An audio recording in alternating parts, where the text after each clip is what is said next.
everybody. Welcome to Cow Daily. This episode today, we're joined by John Hurd from Newcastle United against Sportswashing. And also, hopefully joining us a little bit later on will be Elise Evans. She's a Saudi dissident who was brought up there. She's currently in Cancun in Mexico at the moment. So hopefully she'll be able to join when we've got the times right. But at first, I'll bring John in. How are you doing, John? You all right? Very well. Nice to see you. Finally to do this podcast. I've wanted to be on your show for ages. Honestly, mate, I've wanted you to be on as well. But as we've spoke about many times, I've had a long-term illness, which seems to be settled down now. So no surprise you're here as soon as it was. I'm glad you feel better. Yeah. It's me too, mate. Also, as well, I just wanted from the jump to thank you for everything that you've done with Newcastle United against Sportswashing. For me, obviously, you know, just from the jump, if anybody's new here, listening or watching, I have pretty much a similar view to you as you about the ownership of Newcastle United. So we'll explore a bit of that today. And also, if Elise does arrive, we'll explore a bit of that with her. I'll explain more later, but it's a team effort. You know, I'm just here today, but there's other guys in the campaign as well. Well, Elise has just arrived, so I'll bring her in. Okay. Hello, Elise. Hey, nice John. to meet you. Hi, nice to meet you, Mike, as well. Yeah, good to see you, man. I've been reading a lot about you since we arranged this a couple of days ago with John. So it's going to be nice to have a chat. Oh, yes, absolutely. Absolutely. And John, it's always good to see you. Yeah. Good to see you again. I was just saying from the start, at least just before you came, I have a similar view to John about the ownership of Newcastle United. So I just wanted to tell anybody new that's watching or listening, like that's what I'm bringing into this. I used to have a season ticket at Newcastle United. I don't now. That was before the Saudi ownership. It was because of the previous owners, but for me, it got worse, like quite obviously, since the Saudis took over. So I'm looking forward to exploring this with you guys further. And just as I said to John before you came on stream, Elise, this would have happened a lot longer ago, but I've just recovered from illness, like for a long-term one. So apologies it hasn't happened sooner. But thank you very much for your time now. Well, I'm glad you're feeling better. Yeah, me too, mate. Always a good thing. Right, well, Elise, I'm going to start with a question for you. You've been referred to as the Katniss Everdeen of Saudi Arabia. For people who don't know, that's the protagonist from Hunger Games. Could you share what the title means to you and how it reflects your work? Oh, gosh, I have no idea. One woman called me that, and then it just took on a life of its own. My sister, so kind of like Katniss Everdeen, my little sister is still there. And what I do is very important to me, not just because my sister is there and my sister resides under male guardianship, but because of all the people I left behind. And I do kind of identify it. And I didn't think of it at the time. Somebody else came up with it.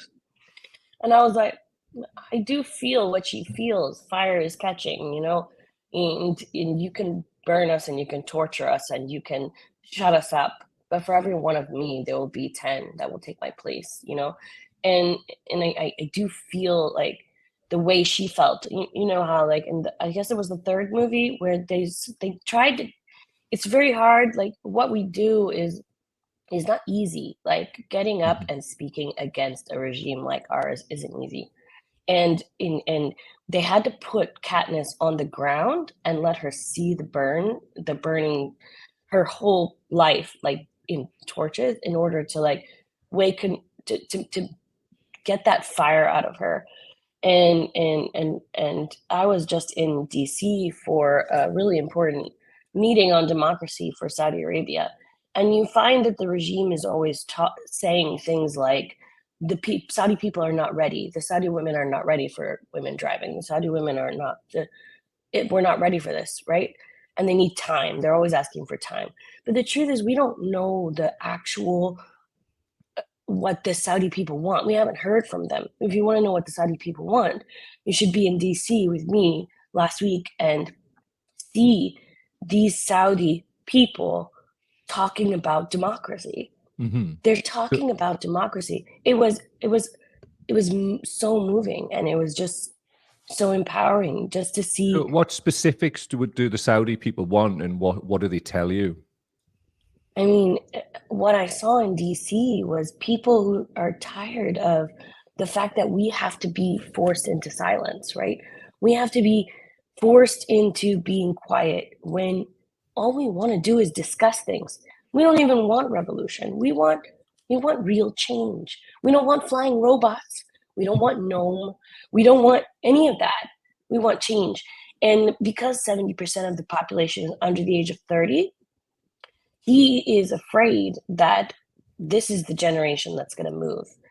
And I was talking to a friend of mine in Saudi this morning, and I recall a conversation with a friend of mine in and I can't say university because I wasn't allowed to go to college until my husband decided it was a good idea.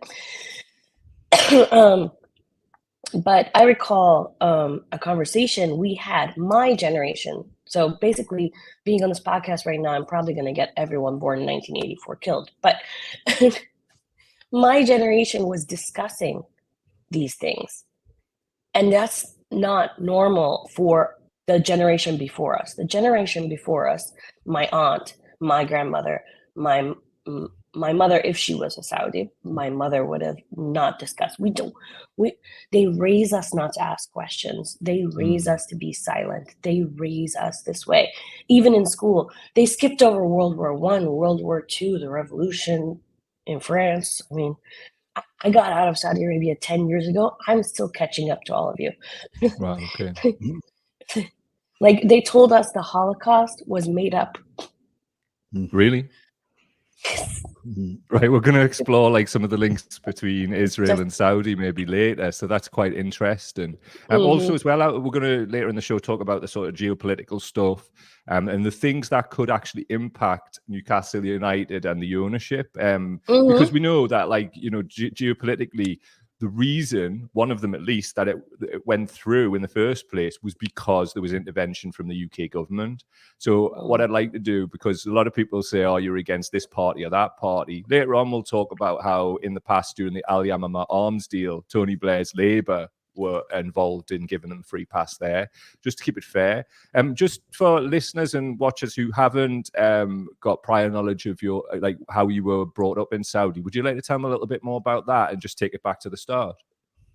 Sure. I was taken to Saudi when I was 3. And I'm going to say taken because it's a very long story. But anyways, it'll come out in my autobiography. But I was taken to Saudi Arabia when I was 3, and they changed my name. So my Arabic Saudi name is Mahal Turkstani.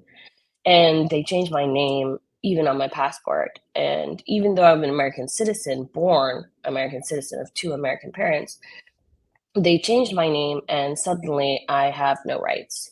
Even the American embassy wouldn't help me leave when I tried. And I stayed a very, very long time. But I stayed not because I couldn't escape earlier. I probably could have, because we did go on vacation to the United States and we did travel. But the problem was I have 3 younger sisters, and I was molested at the age of 11 by my stepfather, and I have 3 younger sisters. So I stayed to protect them because nobody else would do that. So that's pretty much my story. Yeah. And I finally got out when I was 30. So now I'm 40 this year, John. I'm turning 40. You've got to come to New Orleans. We'll do a second line. Good for you, man. I'm pleased. So, John, I'm going to bring you in at this point. Do you want to tell us a bit about Newcastle United against Sportswashing, how it was founded, you know, and sort of like what's happened since its inception? Okay, well, it goes right back to the beginning of the Saudi takeover. Personally, I was watching the celebrations that Mike Ashley had finally sold the club, and I was as happy as anyone. You know, I was involved, you know, with the demonstrations against Ashley. I really got into the when we linked up with the trade unions, and because of the way Ashley was treating the workers at Sports Direct. I remember speaking outside Sports Direct shop on Northumberland Street and talking about, you know, fan ownership and marching to the grounds. I was happy that he went, but I remember watching and seeing, you know, some fans dressed up in Saudi gear with thobes and, you know, the headgear and all that. And I was thinking, you know, this is the frying pan into the fire. You know, there's no way I wanted the Saudi state to take over Newcastle United, and all the sort of like excuses saying it was the PIF. Now nobody even says it's the PIF. It's a Saudi state. So right from the beginning, I was opposed. And the way things work out, nowadays with modern technology, you can get your message out straight away. So I started writing articles. First thing I did was for the fanzines. I had an article in True Faith. I think I tried the mag. I'm not sure they published anything. And then I noticed there was a few other people who were opposed to it. A guy had set up the famous No Saudi Tune Twitter account, which is great. It's going really well. So basically what we did was it was during COVID, if you remember, the latter days of COVID. So we did an online meeting, and we got, I think, about 30 people. We even had a Newcastle councillor there. We had people from Amnesty. We had Andrew Feinstein came along as well. You might have heard he's been on the show, yeah. He's standing against Starmer, I think. I hope he's going to stand against them. And so we did that, and basically from that meeting we said, look, we're going to launch a fanzine, we're going to have a website, and we're going to start having meetings. And we've had protests outside of St James's Park. And one of the things I want to say about Elise, the story that she was telling you, we've been privileged to be contacted by people like Elise. I don't know how, I can't even remember now how we met, online, but I can't remember how we met. But people like Lina Alathul, who's a leading Saudi advocate for human rights, we invited her to Newcastle, and a lot more Saudis. And one of the things that we did was we called our fanzine Hailstones in the Desert. Okay. Mm-hmm. And one of the reason was because right at the beginning on from the Riyadh, I'm going to put the inverted commas, Center Against Terrorism, they sent a troll army, bots to attack us. When we raised the cases that Elise is going to go into, some Newcastle fans were sort of copying what these bots were saying. We mentioned 9 young lads, who are on death row, and we got straight back on Twitter, and they were saying, "Oh, they're terrorists." Now, where did they get that information? Now, we were accused of being woke, of being snowflakes. So that's why it's called Hailstones in the Desert, because people like Elise, people like Lina, and all the Saudi activists we've met are the hardest people I've ever met in my life. No way are they snowflakes. They're hard people, because to stand up for human rights in the situation that they're in, we've got to take our hats off to them. And so the least we could do was support them. So that's why it's called Hailstones. That's the story. Hailstones in the Desert. That's a fantastic one, man. You're going to make me cry, John. You're going to make me cry. It's true words, though, John. John, just one more for you, and then Lisa, I'll bring you back in.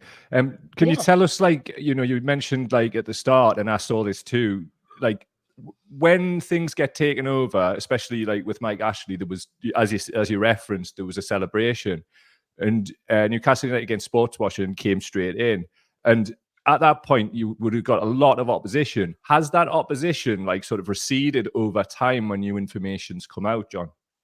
I think that the majority of fans didn't really see the implications, and we would put that. The blame for that at the door of political representatives, MPs and councillors, even what I would call the gatekeepers of fan opinion, like the fanzine editors, who basically said, well, okay, this is the way it's going to be. They're going to have state ownership. Newcastle's going to be like Man City. And basically they just said, well, some of them attacked us and said, why are you bringing this up? It's nothing to do with this. Well, it's everything to do with Tyne-Tyne, as we're going to go into. But I think we've had some lessons, because it was actually quite hard to do that first protest outside St James's Park. If you go back to it, it was in against Chelsea, and we chose the Chelsea match because the day before the game in London, Mohammed bin Salman arrogantly, ordered the execution of 81 people Saturday night, and then we had the game on the Sunday, I think.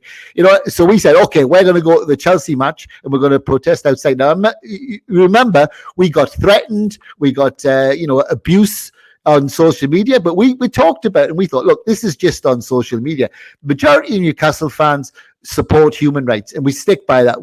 It's absolutely true, but they don't say any alternative to the owners. There's a small minority, and again, you've seen the videos of like those young lads who were basically trying to break up our protest. When we protested outside the Costa Rica match, Saudi Arabia, Costa Rica.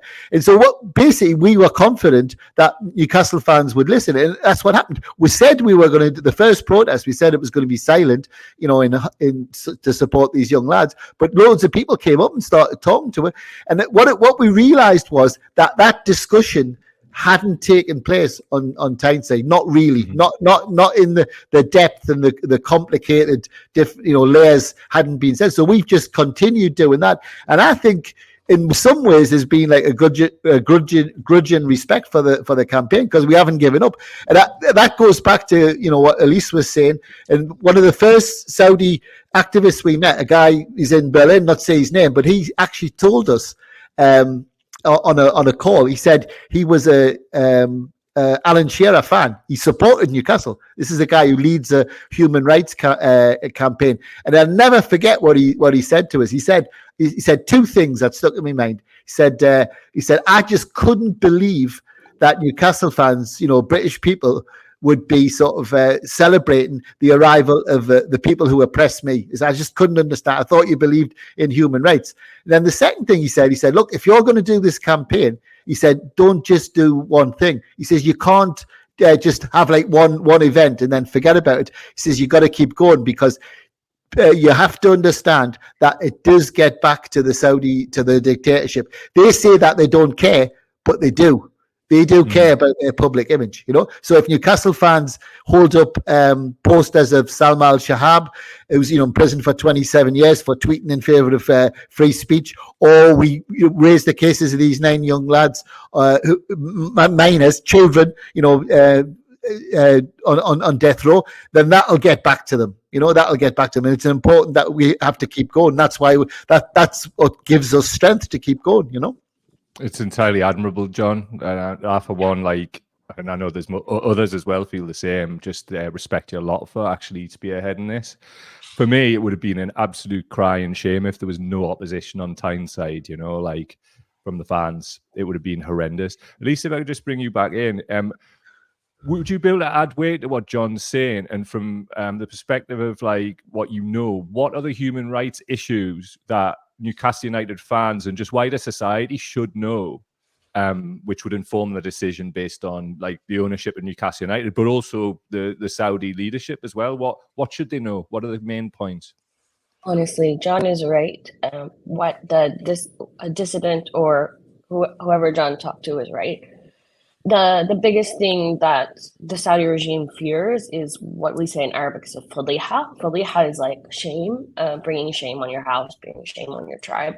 And that man was right. He was right when he told John, don't start and stop, because it's not just that if you stop, it just gets forgotten, which is true, but also that you're providing hope, a lot of hope. And we live under a cloud of darkness, even inside the country. We're scared of our own shadows. We're scared of anything outside the family, and then we're scared of everything outside the tribe. And we live without the ability to speak out and just discuss matters. I mean, we can't fix the country. I mean, if MBS really wanted to make the country better, he would start with public works, infrastructure. He would start building more schools. He would start fixing the drainage problems that have been going on since I can remember, and that's 30 years ago. But he's not. He wants to build flying robots. He's basically a child with too much money, and it's ridiculous.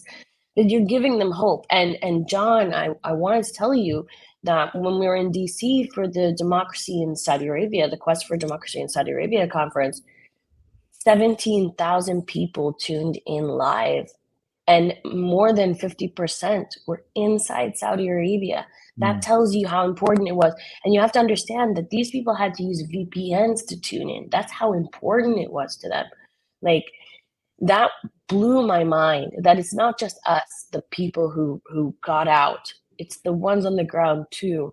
All the people we left behind. And even sadder is there were only 50 of us there, but every single one of us had someone in prison, someone they knew that's dead, someone they knew that. I don't even have the words for that. Like, This is the world we live in. Now, if you, Mike, went to Saudi Arabia, you'd see the hotel and the grandeur and all this greatness. It's awesome. Great. When I was younger, great. The Mamlaka was the shiniest thing newly invented. But still, what your average person, all you have to do is go two streets over from where they tell you you're supposed to go. You're going to see poverty like you've never seen. The poverty level is such a far reach. The Al Saud family has all the money and the people are suffering greatly, but they're really good. They're probably like really close to China in cracking down on protests. Like you should see how fast they wipe us out if we stand up. And Lena's sister is a great example. She's still on a travel ban. She was tortured. I read a Saudi book recently, and I had to write liar in the binder because I just couldn't. It said Saudis rarely torture anyone. I'm like, are you kidding me? I grew up there. Are you kidding me? But yeah. Sorry if I went off. Lena, just one more, just to just tie in with what you said before about infrastructure. Like, what cultural changes do you think need to happen in Saudi for one, to meet the threshold of somebody who should be owning a Premier League club, which clearly isn't the case, but also the threshold for human rights and things like that? What do you think needs to happen, and how does it start? Well, I was speaking to someone from Amnesty International when I was in DC, and honestly, what needs to start is, first of all, transparency. They need to have the access to get in there and tell them what's wrong.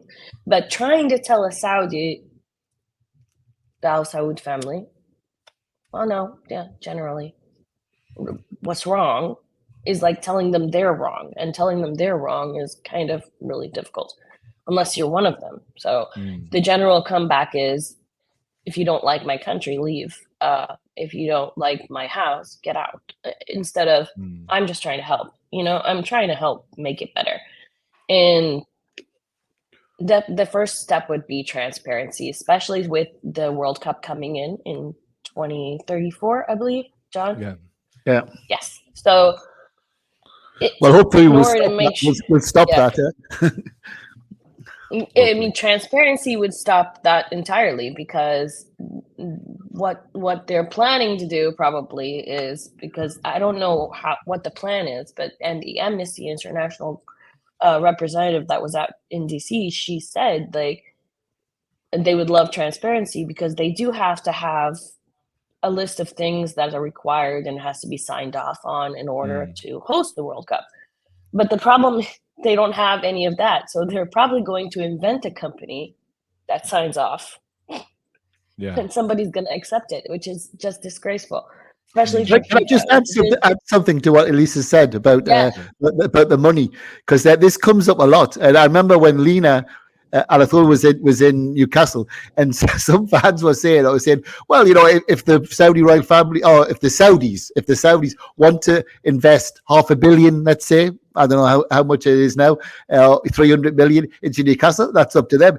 And she sort of looked at them and laughed and says, whose money? What money? And she goes, well, he says, well, it's the Saudis. And he says, first of all, it's a royal family. It's a family. The Saud family is a family. Yeah, they've stolen the money from the Saudi people.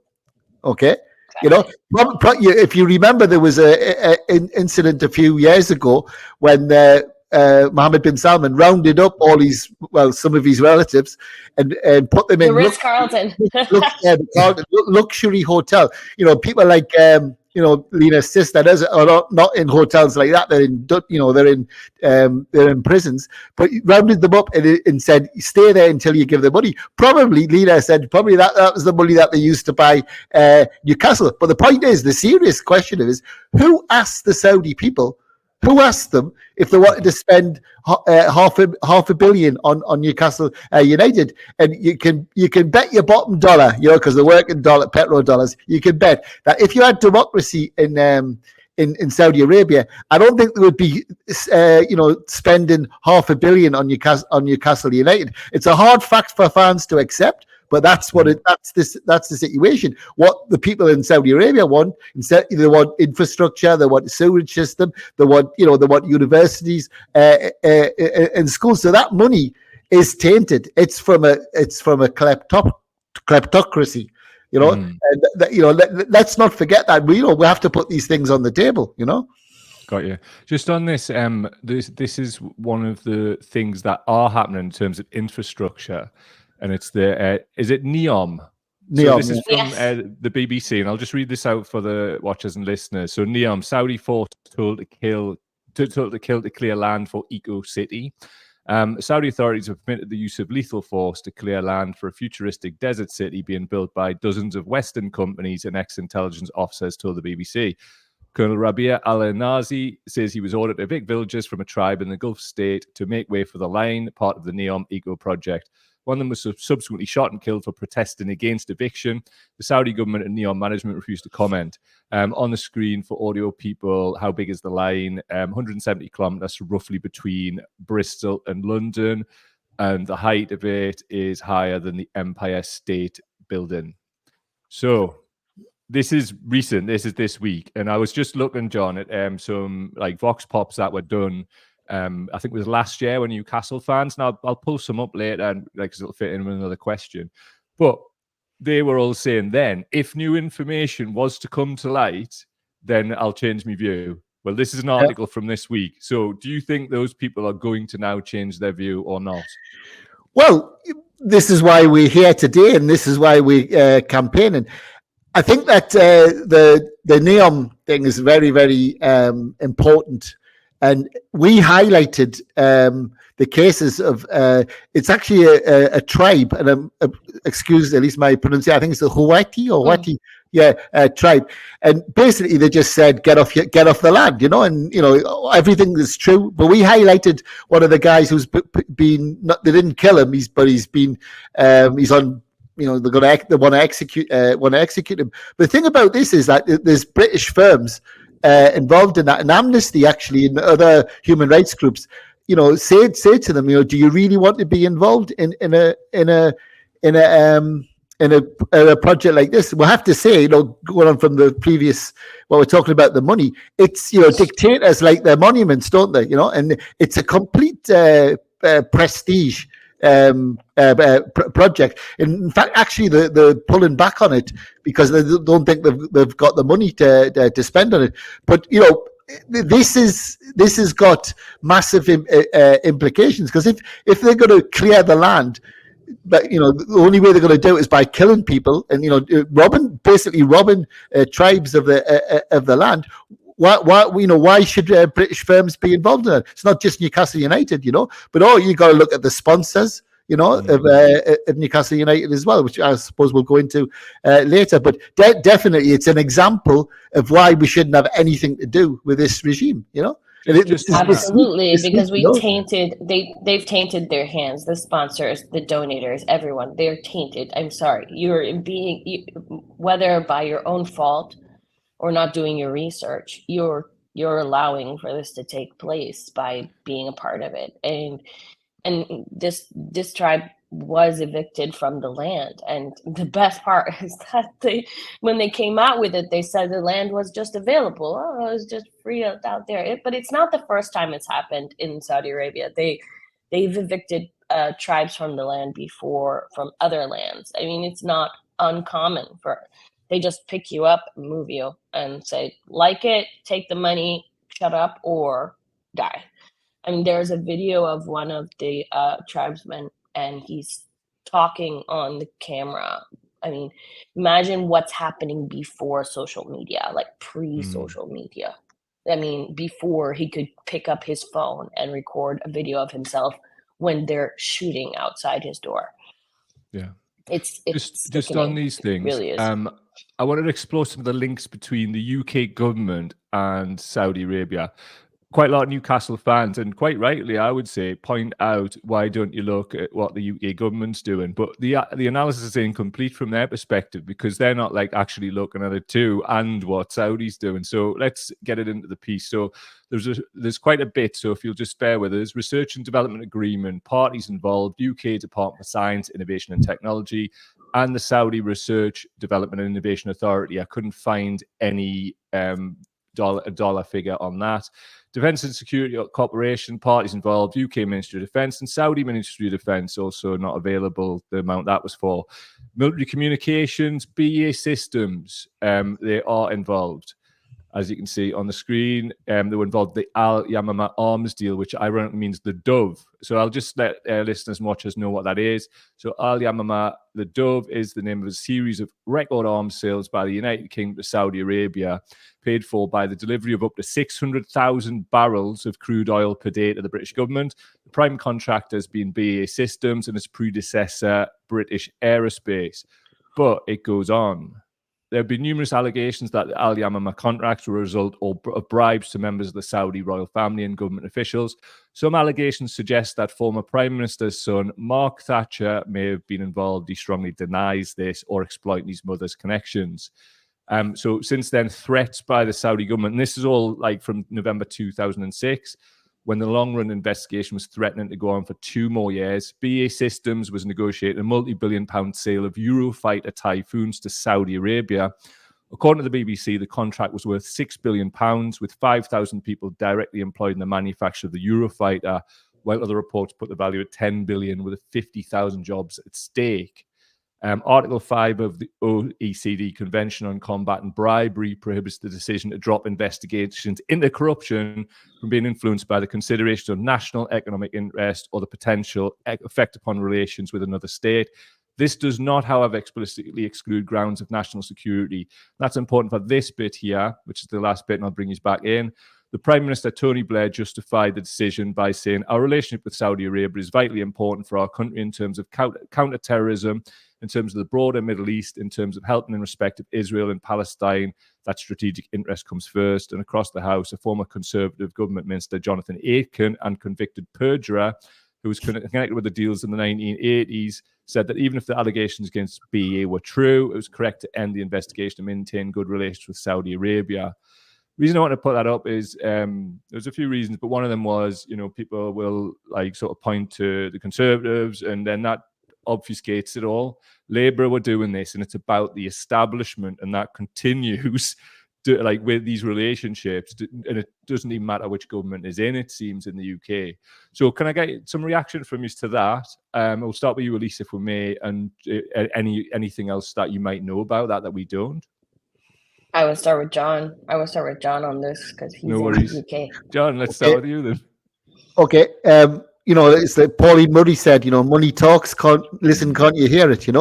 It's horrendous, and the point we always make to Newcastle fans is that many horrendous wrongs don't make a right. It doesn't make it right that a dictatorship should be owning Newcastle. But you're right. There are many campaigns. There's the campaign against the arms trade.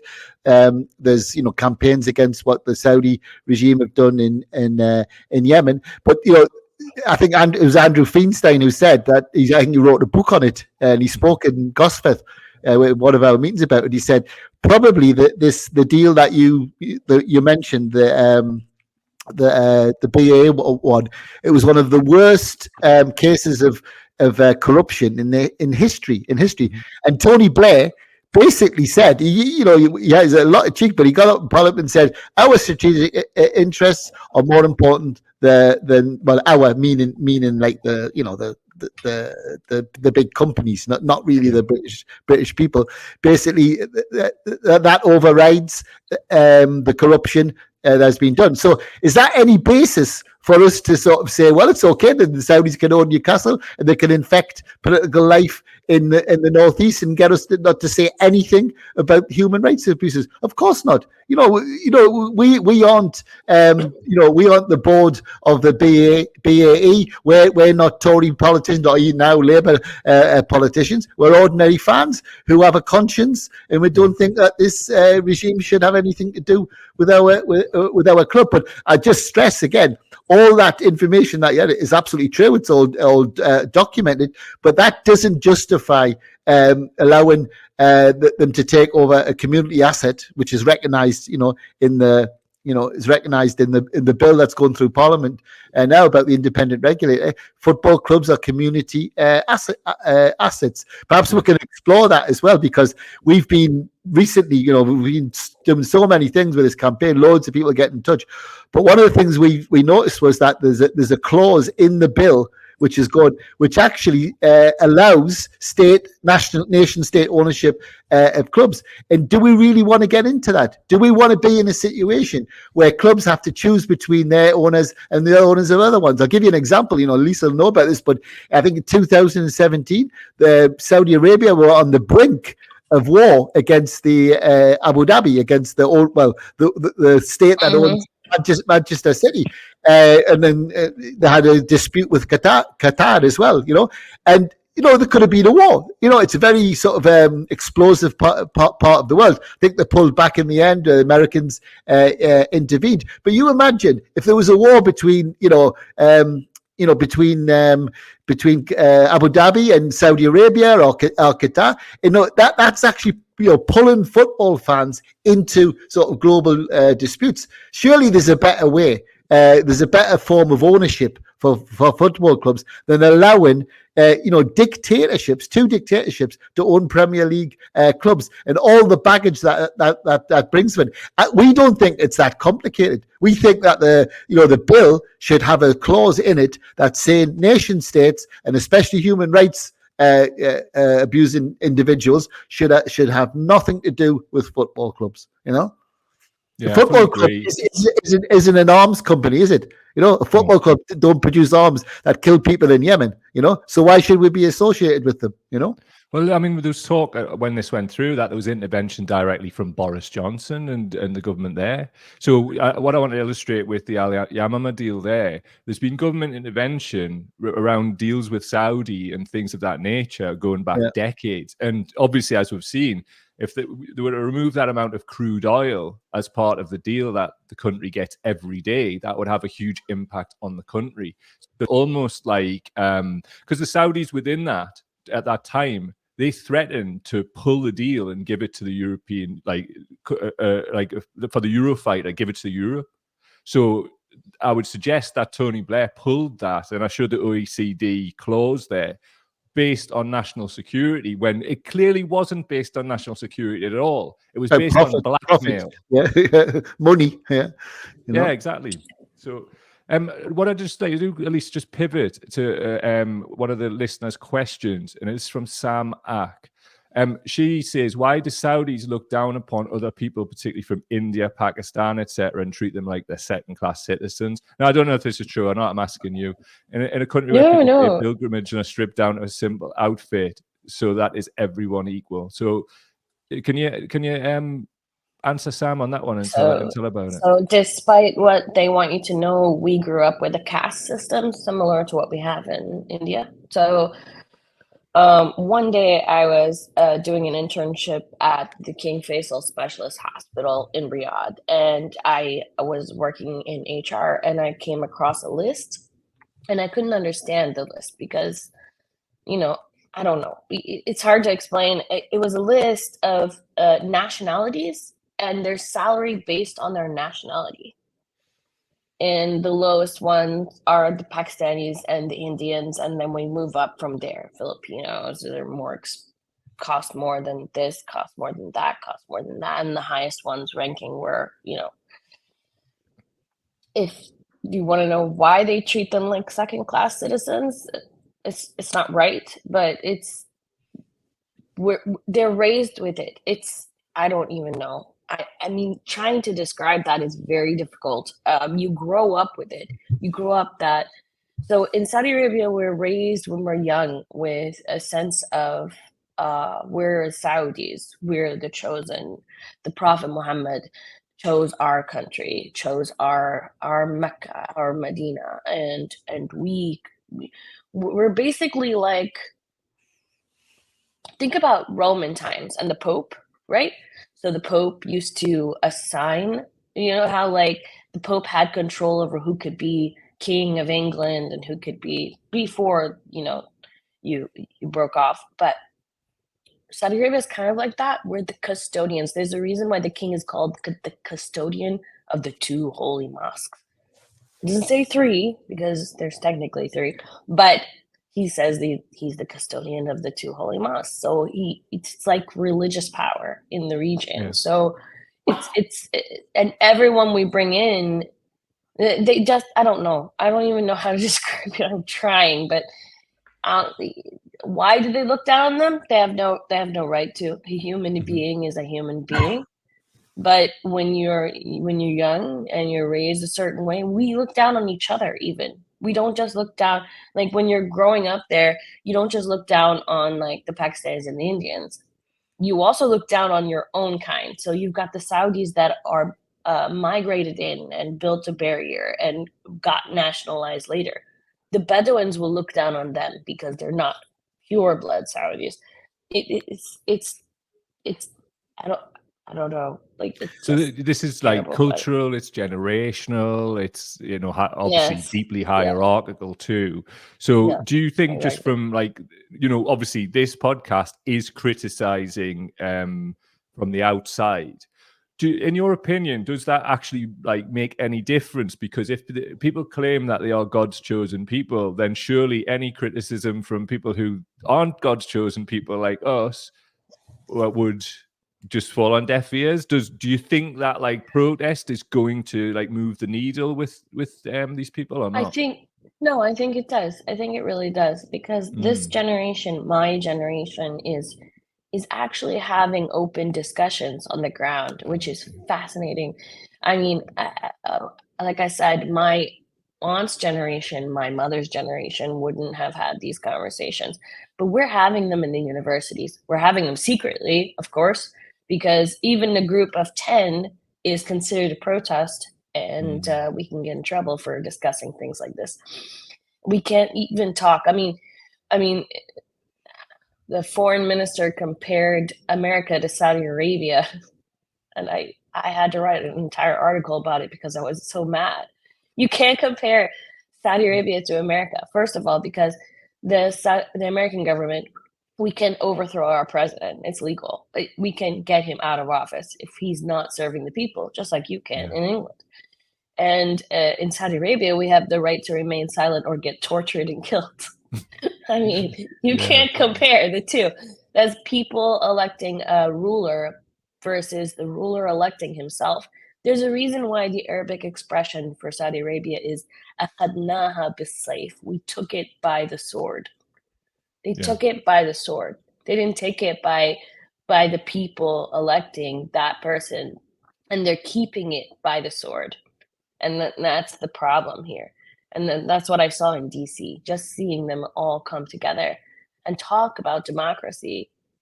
I mean, do I think it's possible? I hope, but it's hope. I don't think it'll happen in my lifetime, but I'm just going to be one more person to push this stone up the hill, just like Lena and Hathloul, just like Salma al-Shahab, just like Noura al-Tawil, just like all of them. One person at a time, we're going to roll this stone up the hill, and somebody's going to kick it off, and I'm going to scream from heaven.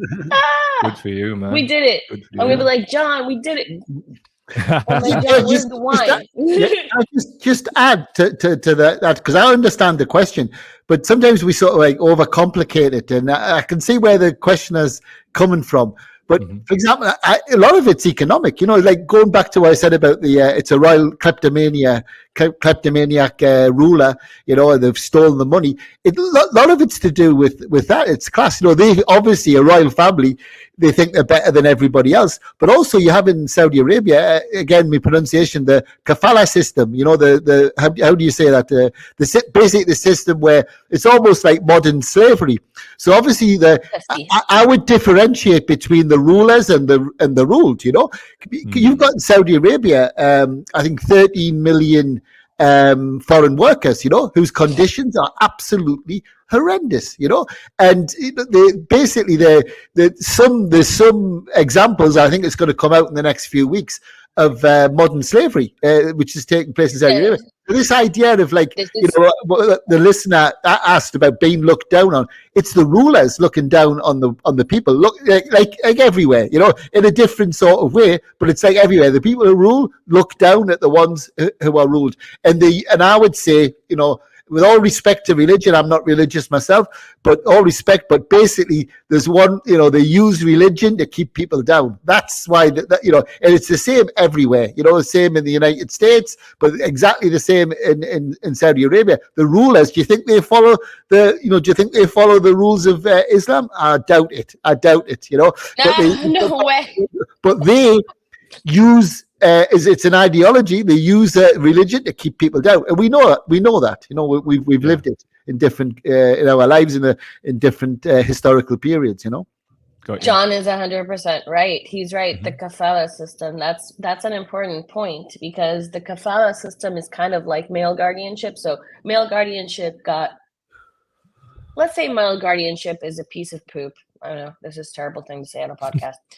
But they took it and they wrapped it in Christmas wrapping paper and they put a bow on it and they called it the personal status law. That's pretty much what they did. It's the same exact laws. It's just now we got codified. Zippity-doo-dah-day.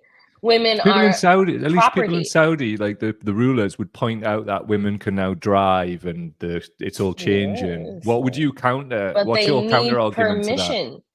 My counter argument is there's no point in saying women can drive. Do you know that when they came out with the law saying women can drive, yes, we celebrated because we can drive only if we have permission.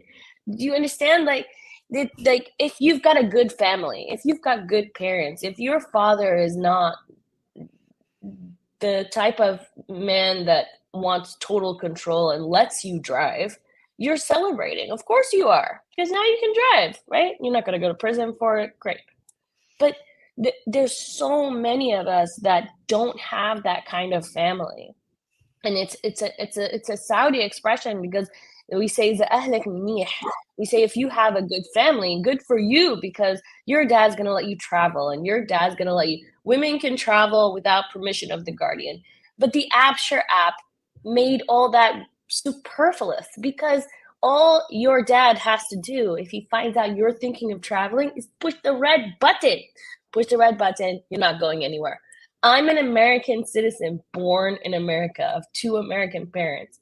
When they changed my name and they put me under male guardianship of my stepfather, I went to the airport and I asked the immigration officer to leave. He laughed at me. He said, "You're not going anywhere until your stepdad says so." And I stared at him. I said, "This is not my country. I want to leave. I'm 27 years old." He's like, "No, I'm not going anywhere." I had to leave. They had to take my bag off the plane, and I had to leave until my stepdad took the passport and stamped it. The least thing on our mind was driving. Yes, the drive out was important. Lujane Hathour headed that, and she was great, Lena's sister. And it was so important for our empowerment to show that we want to be considered equal. But the biggest point was that we want to be considered equal in everything. We want custody of our children. We want the right to say no. That's the biggest one. Imagine not having the right to say no. It's modern day slavery, like John said. And even the kafala system is exactly the same. You're talking about Filipinos, Pakistanis, Indians, Eritreans, anyone coming into the country has to have a sponsor. And the sponsor is the word they're using, but they're basically owned by them. If you run away, so if you're a housekeeper and you're Pakistani and you run away from your sponsor, right? You can be reported as a thief with the judge doesn't even ask for evidence. They're not even doing proper investigation. You can be reported as a runaway. You could lose your hand. You could lose your life. You could be put in prison. And once you're put in prison, you have to pay for your own ticket to leave. And if you don't have that money, it doesn't make any sense. If let's say MBS wants to change the country, he needs to start here. He needs to start right there. He needs to start with proper police protection. He needs to start with infrastructure. He needs to start with not flying robots. He's like a 16-year-old child that got his hands on $1.7 trillion and decided to go nutsoid. It's ridiculous. Yeah, I hear you, man. Like I'm all for innovation as long as like the billions of people living in poverty around the world like have opportunity and also have their basic needs met. It's like they're in that situation through no fault of their own. Just on global politics, though, I want to sort of bring this in before we bring the show to an end. Because we could honestly talk all day, but we're approaching an hour, and I think this is an important thing to include. And it's about BRICS. Do you know what BRICS is? So it's basically a new formation of like oil-producing countries. And this is from the BBC too. So I'll just read a little bit out just for listeners and watchers. So BRICS, what is the group in which countries have joined? Saudi Arabia has joined BRICS, the alliance of major developing countries, along with 4 other nations. The Saudi membership was due to start on the 1st of January, but there's a delay before it was confirmed. So basically, the other countries, as you can see, Russia, India, China, have created the BRICS group and they've invited other countries. That being said, and obviously bear in mind everything we've spoken about earlier about Al Yamama, the links, and how deeply embedded the British are, on a geopolitical level, there's a changing of the guard happening, isn't there? And BRICS has stated it's set up because they say they want to afford more funding to developing countries, which, you know, the existing order, America, et cetera, the opposition are on the other side. John, you first. What impact do you think this could have on Newcastle United? Because there's a precedent. That's Roman Abramovich, and the Russia-Ukraine war kicked off and he was stripped of ownership. Surely one would think, John, that the same thing would happen now if the global political order is to change and Saudi's a bit on the other side of the fence. What do you think? I think this is a point that we bring up all the time in our dialogue with Newcastle fans, is that things can change very, very quickly. And I agree, with the point. But also what Elise was saying, about the conditions in Saudi Arabia, the names that she mentioned, Salma al-Shahab and all the others, you have to ask yourself, why are they imprisoning young women? Why are they putting young men on death row? Well, half the population of Saudi Arabia are under 30, and they're afraid of their own population. They wouldn't be so oppressive if things were going well. And it ties in with your question. Elise mentioned the word revolution before. It's entirely possible that there could be an Iran situation develop in Saudi Arabia, because it's like a pressure cooker. It gets worse and worse, and it could explode. But so that means that that it's not forever, that they're guaranteed that it's going to be the next 20 years the Saudi state owning Newcastle United. But on your question about the global situation, yes, of course. I've already mentioned about possible wars between Middle Eastern states over resources, over oil and over water. So it's entirely possible. So the idea that this is like going to be forever is just it's not true. It's not true, But I agree with what you're putting forward. But I would say as well, going back to like the Saudi situation with the oil, Aramco is the oil company. The chairman of Newcastle United is also the chairman of Aramco, Yasser Al-Rumayyan. And there's we haven't talked much about the local questions, but Newcastle City Council have a very cozy relationship with the club, which is owned by the Saudi state. But for example, I'll just take one example out of the air. Newcastle City Council have a green policy, about reducing emissions and all that. The biggest polluter in the world as a company or a Ramco. And this is something, it's a massive a massive contradiction. But as far as I'm concerned, this is not the policy of Newcastle United fans against sports washing. Basically, I think the oil companies, should be nationalised and controlled by the people. Because it's called a national company, but I doubt that the Saudi people get the benefits, the full benefits of that wealth. But all of them, such a natural resource, it should be controlled democratically and at the service of the Saudi people, of the Russian people. This is one of the ironies of history, isn't it? Abramovich, who was the Chelsea owner, at least I didn't know that, he actually basically, by fiddling, stealing, money laundering, stole money from the Russian people. I think he bought the shares very, very, very cheaply and financed his vanity project, which was Chelsea. There's some accusations that they used it to clean, what do you call it, clean the money. So it's ironic that another oil state owns Newcastle United. It's one of the most profitable industries in the world. But it's like anything, football needs to be more democratic, needs to be more control of the fans. The same as in Saudi Arabia. The oil should be controlled by the Saudi people, democratically. At least just on that, like, what would you like to add to that, like, from your perspective of having grown up? I completely agree. It needs to be controlled by the Saudi people. The wealth needs to be distributed among the Saudi people, and you see that in Kuwait, where a portion of the wealth goes back to the people who are from the country, so they can feel empowered and part of it. But Saudi Arabia is different. The Al Saud family is complicated. It's so complicated. It would take me hours to describe the tribal system and how it works and how they came in. And my tribe would be from Mecca, which would be from what we call the region of Al-Hijaz. And the Hijazis are different from the Najdis, and the Najdis are different from.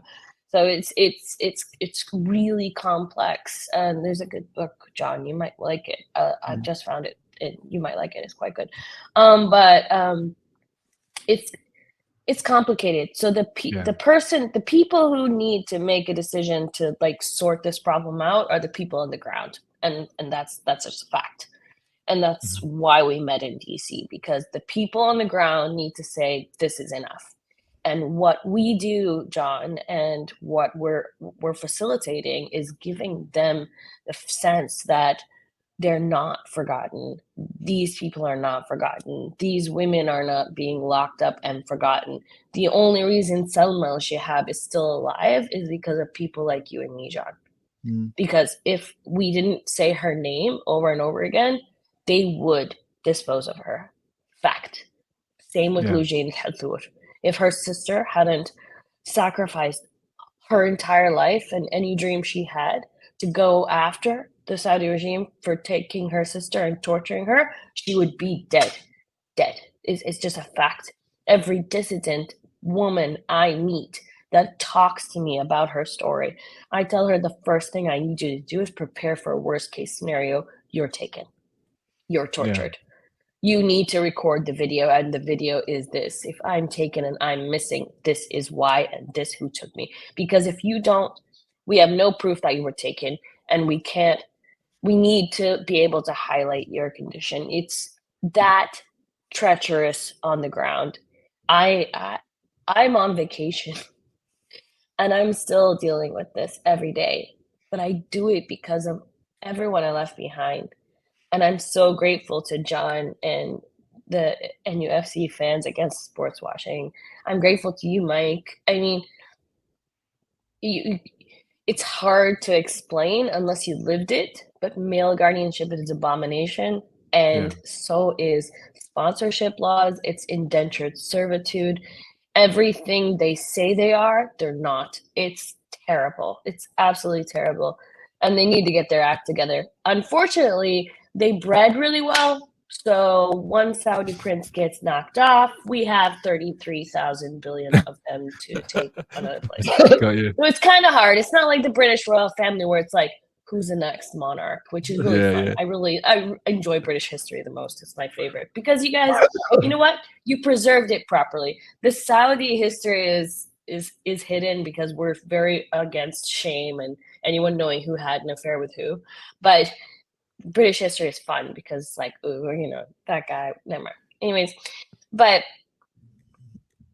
that's our biggest problem. So in Iran, when they have a revolution, if they knock off the guy, they could install a democratic government, but they need a plan. Yeah. But if we had a plan, we would have to track down and find the 33,000 princes we have. Got you. Because they've got their fail safes. But there's one thing I want to ask you before we head off, and one of the other things is if you ever want to come on again, then you're more than welcome, because I have so much more questions, but we're coming up to the hour now, so you know there's got to be a point where we'll bring this to an end. But what I do want to ask is we tend to do solutions focused stuff here. How can people help? What can people do, like practically? You know, what would you advise them? Okay. Well, this has been our, the main thing in our campaign. What I'd like to end with is, bringing it back to Tyneside in Newcastle, and perhaps give you a bit of an exclusive and a reason to have us back on soon, right? Yeah. Next week there's going to be revelations coming out, all facts about the cosy relationship between Newcastle United and the Saudi owners and the Newcastle City Council. There's going to be a file on 4 on BBC next Tuesday, and basically based on freedom of information requests that we've put in about the relationship between the council. Yeah, that's it. Now, obviously not going to go into the details now, but basically what we've seen is a too cozy relationship between the council and political representatives. And what do we want? What should be done? Yesterday, there was a Social Democratic MP, I think for Belfast, who spoke in Parliament and mentioned the names of 3 guys that we've raised these names, 3 guys who are on death row in Saudi Arabia, guys arrested for when they were children. Now, the point is, that's someone from Belfast, an MP, raising it in Parliament. We've asked, and other human rights groups, Saudi groups, have asked MPs and councillors on Tyneside to do the same. 3 years have gone by since the takeover, and at the takeover, MPs, and you all know their names, said the takeover won't stop us talking about human rights. Councillors said, we believe in human rights. In fact, Newcastle City Council broke off relations with China symbolically because of torture of the Uyghur people. Now, why don't the Newcastle City Council hold the Saudi owners of Newcastle United to the same standard as they hold China? Because they've said nothing. They've said nothing of any substance. And so you're asking practically, I think Elise will back this up. What they want is that political representatives do what they promised they would do before the takeover. And then when people like Lena, Elise, and other Saudi human rights groups get in touch, answer the phone, answer the email. And, we would like to see a delegation of Saudi human rights people and families of the victims in Newcastle, sit down with the council leader and MPs and say, and listen to them. We've heard enough. We've heard enough from the sponsors. We've heard enough propaganda from Saudi Arabia. What we want now is that the council and the MPs in North East to do their job. They can put it right. They've been quiet for 3 years, almost 3 years. Now they can put it right, because when these revelations come out about the cozy relationship, they're going to have to do something, and they're going to have to put it right. So we invite them. When the Saudi human rights groups get in touch with them, answer the email, pick a date, and sit down with people like Elise and Lena and other people, and let them tell you. Let them tell the council and the MPs what they can do.